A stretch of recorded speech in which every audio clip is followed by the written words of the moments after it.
Hello everyone, welcome to the new audiobook. If you find it enjoyable, please give me a like and subscribe. Now, let's dive into the story. Victoria Annabelle Spring, age 16. Tori. I wake up 2 hours after I fall asleep. The amount of sleep I get on Christmas Eve seems to be decreasing each year, probably because my average falling asleep time gets steadily later due to my rather worrying internet addiction. Maybe, eventually, I'll just stop sleeping altogether and become a vampire. I'd be good at that. Not going to bother complaining about my sleeping pattern right now, though, because it's Christmas, and this is the one day of the year when I should at least try not to complain about anything. This is hard when your 7-year-old brother is hitting you in the face with a pillow at 6 o'clock in the morning. I say something along the lines of, "No!" and retreat under my duvet, but this doesn't stop Oliver from following, tearing back the covers and crawling onto my bed. "Tori," he whispers, "it's Christmas." Are you awake? No. You are? No. Tori. Oliver, go wake Charlie up. Mum said I wasn't allowed. He starts ruffling my hair. Tori. Ugh. I roll over and open my eyes. Oliver is completely under the covers, looking at me, wriggling with excitement, his hair sticking up on the end like a dandelion. Charlie and I have discussed at length how it's possible for Oliver to be related to us, since he's the literal embodiment of joy and we're both miserable fucks. We concluded that he must have got all the happy genes. Oliver has a Christmas card in his hands. "Why'd you have a..." He opens the card and a disgustingly cheerful version of "We Wish You a Merry Christmas" begins to play right into my ear. I groan and shove Oliver off the bed with one hand. He rolls onto the floor and bursts into giggles. "So annoying," I mutter, before sitting up and turning on my bedside lamp, resulting in a shriek of "Yay!" from Oliver. He begins to wander around my room, opening and closing the card, so it repeats the first 2 notes over and over again. Christmas is okay at our house. It's chilled, quiet. Dad calls it a spring Christmas, which he thinks is hilarious. We open presents when we wake up, then the family come over for Christmas dinner and stay until late, and that's it. I play video games with my brothers and cousins. Dad always gets drunk. My Spanish grandfather, Dad's dad, has an argument with my English grandfather, Mum's dad. Truly wonderful stuff. But it's not exactly a normal Christmas day this year. My 15-year-old brother Charlie has an eating disorder, anorexia. He's had it for a long time, but it's been particularly bad these past few months, and the stress of it caused him to have a self-harm relapse too back in October. He lived away from home for a few weeks at a psychiatric ward that specifically cares for teenagers who have eating disorders.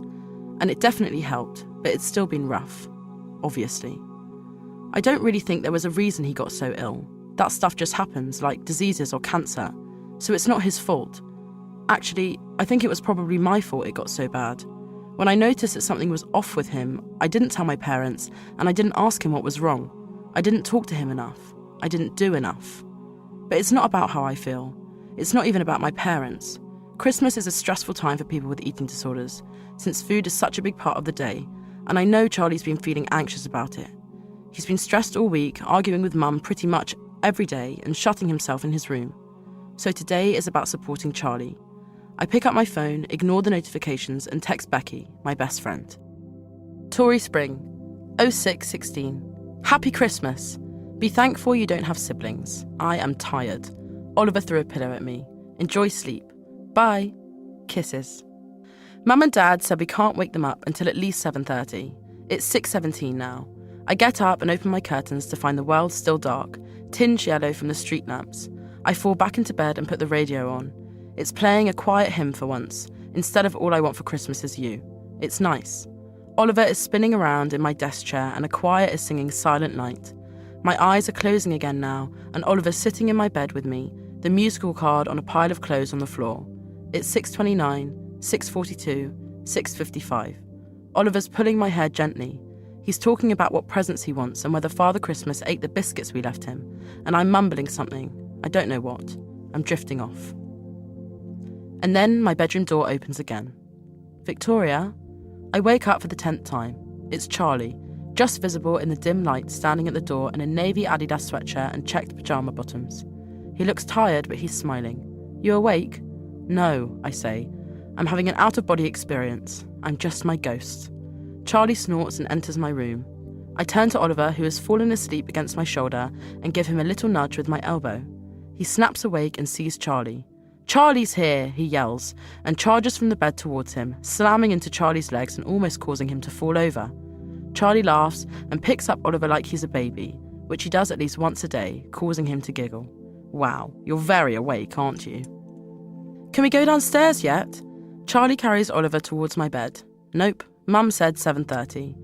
Ugh. Oliver wriggles in Charlie's arms and drops down next to me, immediately snuggling under the covers, and then Charlie sits down next to him against the headboard.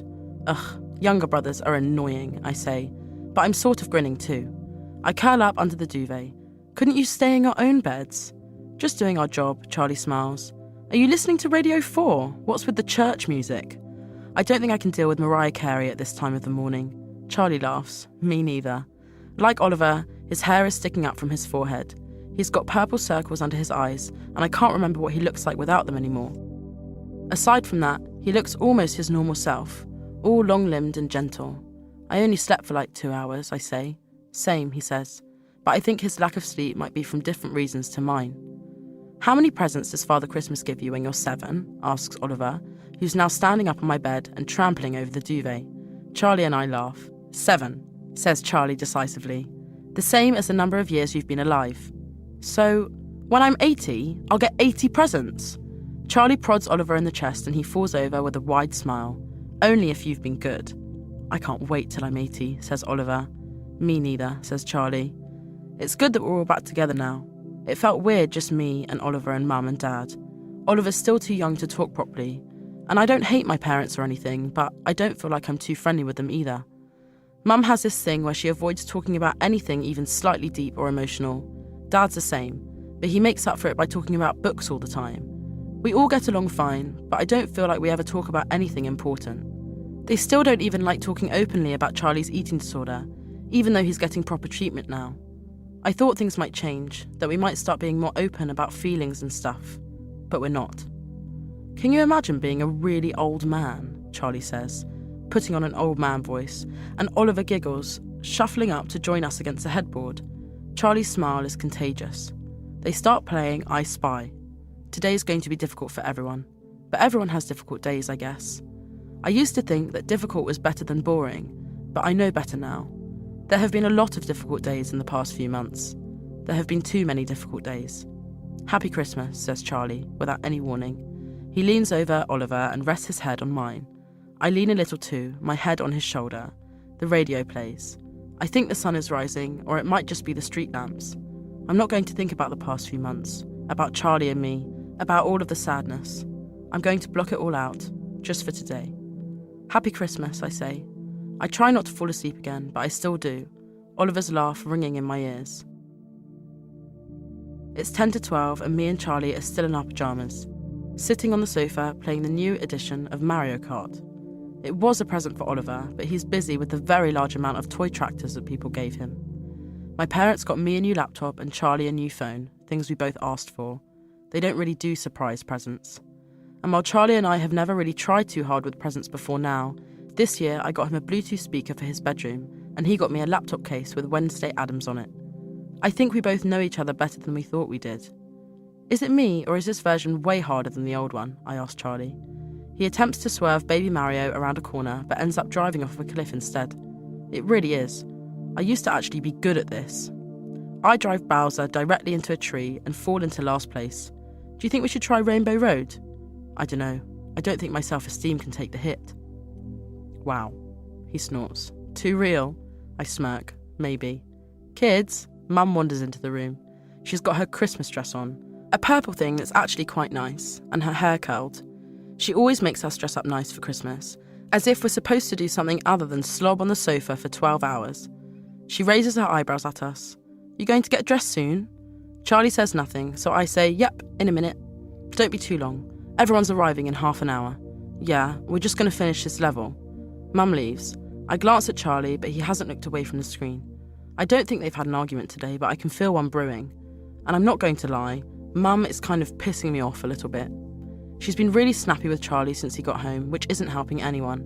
If she just checked in with Charlie politely, like, asked him how he's feeling today, maybe Charlie wouldn't mind actually opening up to her. "You feeling okay about today?" I ask. I don't want to bring up Christmas dinner. Charlie and Dad made a meal plan so Charlie could feel prepared, but I read online that talking to Charlie about food and eating all the time actually makes him feel worse. I'm fine, he says. I guess maybe we shouldn't talk about it. We get to the end of the level, and then I say, we have to do Rainbow Road before we go get changed. Really? You think you can handle that amount of absolute failure? You never know, I might be good at it. Charlie laughs at me. We'll see about that. I end up wearing the only skirt that I own, which is grey with a collared shirt and jumper. I rarely get dressed up, since I'm the most unsociable person ever to grace the earth. So I take the opportunity to brush my hair, which is probably the first time I've done that this entire holiday. 10 points to me. Family members start to arrive and Charlie and I are on greeting duty, which involves more hugging than I would like. First, Grandma and Grandad arrive, Grandad grumbling about something to do with his car, and Grandma gives us an apologetic look. Then our Spanish grandparents arrive, having travelled from Oaxaca last week to stay with Uncle Ant's family. And Charlie has a mangled conversation in Spanish with Abuelo, while Nan embarks on a long lamentation on how I cut most of my hair off in the summer. Dad's brother and his family arrive with them, Uncle Ant and Aunt Jules, and our 3 cousins. Clara, a 20-year-old veterinary student, Esther, who's my age, and Rosanna, a 12-year-old who never seems to stop talking. Then we've got Mum's sister, Aunt Wendy.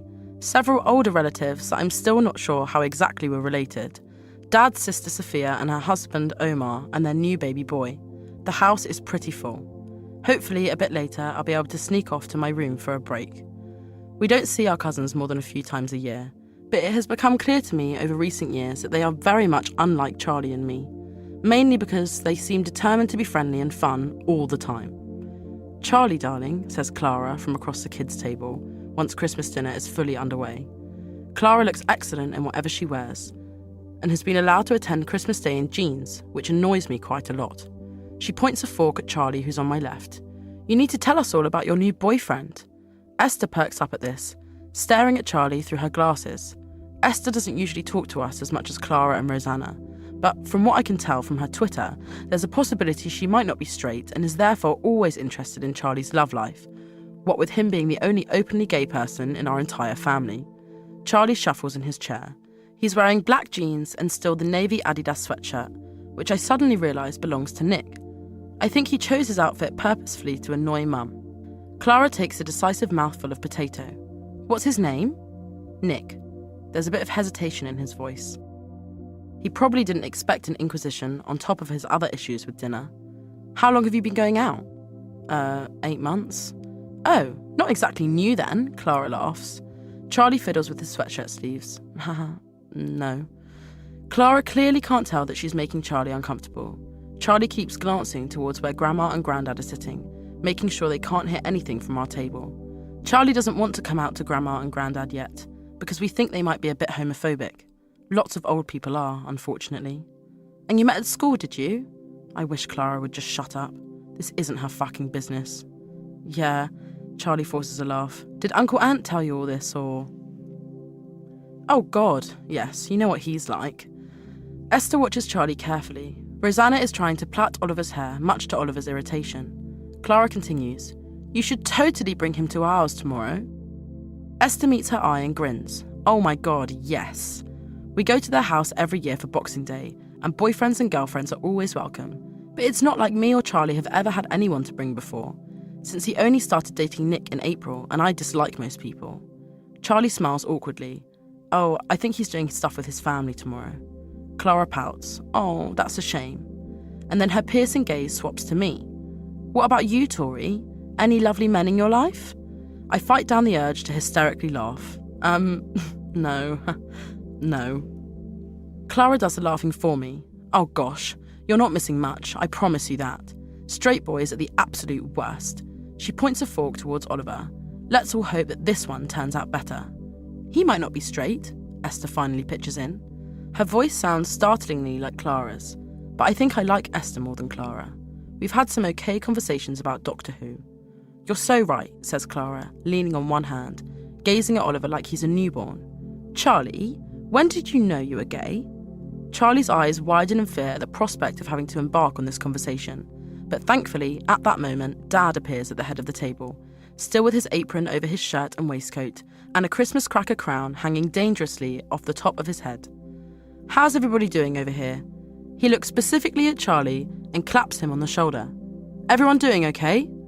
For the first time, I have a look at Charlie's plate. He does appear to have eaten some of it, which is a very good sign, since Charlie didn't even like roast dinner that much before his eating disorder. But while it's good that Dad's checking in, he's also drawing everyone's attention to Charlie, which is pretty much the last thing Charlie wants. "We're fine," I say quickly. Dad meets my eyes and gives me a little nod. "All righty. Let me know if you need any more to drink." He wanders back to his table. Charlie turns to me and says quietly, "He's so pestery." I don't really want to say it, but I do anyway. I think he might just be worried. Charlie rolls his eyes. "Can't I just have a normal..." But his voice dies away and he goes back to staring at his plate. He doesn't say much more for the whole meal, which means that I have to suffer through a horrific question and answer session from Rosanna about all of my school friends, and then Esther wants an update on what TV shows I watch, and then Clara gets started on the whole, "So what are you thinking about for university" thing, to which my answer is simply, "I'm not." Charlie keeps taking out his phone and texting under the table, which kind of starts to piss me off, but I don't really want to annoy him, as everyone else in this family is doing that already. I manage to escape the cousin trio after dinner and sit quietly on the sofa, so I check my own phone. Becky Allen, 11:07. LMAO, I'm so glad I'm an only child. 11:09, Merry Christmas, you insomniac. 11:10, love you, kisses. 12:22, Dad got me the new Call of Duty. See you in my next life, kiss. 14:01, Mum's so drunk already. Can your family adopt me? 14:54, Mum is dancing on a chair. 14:59, #save Becky. How are you feeling anyway, Charlie? Uncle Ant's voice snaps my attention away from my phone. Uncle Ant is very much like Clara, big on gossip, big on talking about deep things, generally very irritating. He's sitting on a chair on the other side of the room facing Charlie, who's next to me on the sofa. Charlie's eyes widen as he searches for something to say. "I'm doing okay, thanks. It's so nice that you could come back for Christmas." Can't imagine what Christmas must be like in a place like that. Noticeable tension draws up around us. The grandparents are luckily all having a separate conversation on the other sofa, and Mum and Dad are absent from the room. But Uncle Ant and Aunt Jules, all our cousins and various miscellaneous relatives now have their full attention on Charlie. Charlie's hands curl into fists. "Well, it all got decorated for Christmas," he says, "and a lot of it was really helpful." I hate the way people react when they learn Charlie spent a few weeks as an inpatient, as if it's the most horrific thing they've ever heard. It's because it automatically makes them think mental asylum and crazy people, instead of treatment and recovery and learning to manage an eating disorder. Don't get me wrong. I've read online that psych wards are not always great places, like if they've got shitty staff or they're underfunded, but the one Charlie went to helped him more than me and Mum and Dad were ever able to.